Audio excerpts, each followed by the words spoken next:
یعنی قیامت والے دن ان کے یہ دعوے اور غلط عقائد کچھ بھی کام نہیں آئیں گے، اور اللہ تعالیٰ ہر ایک کے ساتھ انصاف والا معاملہ فرمائیں گے، اور کسی کے اوپر کوئی ظلم نہیں ہوگا، اور ہر شخص کو اس کے اعمال کا پورا پورا بدلہ دیا جائے گا۔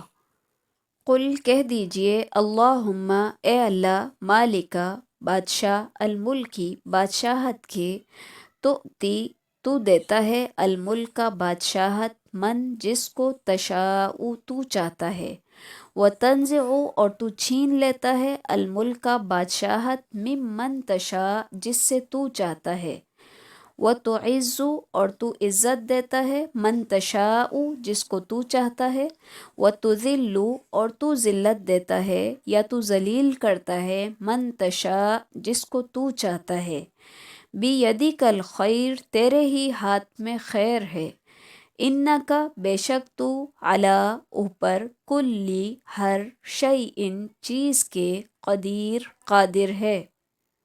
اس آیت کے اندر اللہ تعالیٰ کی بے پناہ قوت اور طاقت کا اظہار ہے۔ شاہ کو گدھا بنا دے اور گدھا کو شاہ بنا دے، تمام اختیارات کا مالک وہی ہے۔ الخیر بیدک کے بجائے بیدک الخیر کہا گیا، یعنی کہ خبر کی تقدیم سے مفقود تخصیص ہے، یعنی تمام بھلائیاں صرف تیرے ہی ہاتھ میں ہیں، تیرے سوا کوئی بھلائی دینے والا نہیں ہے۔ شر کا خالق بھی اگرچہ اللہ ہی ہے، لیکن ذکر صرف خیر کا کیا گیا ہے، کیونکہ یہاں پہ خیر کا ذکر ہے، شر کا یہاں پہ ذکر نہیں کیا گیا، اس لیے کیونکہ خیر جو ہے وہ اللہ تعالیٰ کے فضل پر ہے مبنی، یعنی فضل ہے اللہ تعالیٰ کا، اور اس کے خلاف شر کا جو ہے یہ انسان کے اپنے اعمال کا بدلہ ہوتا ہے جو کہ اس کو پہنچتا ہے۔ اسی لیے شر بھی جو ہے وہ قضاء اور قدر کا حصہ ہے، جو کہ خیر کے ساتھ ہی ہے۔ کے ساتھ ہی ہمارے آج کے لیسن کا اختتام ہے۔ سبحانک اللہم و بحمدک، نشہد ان لا الہ الا انت، نستغفرک و نتوب الیک۔ السلام علیکم ورحمۃ اللہ وبرکاتہ۔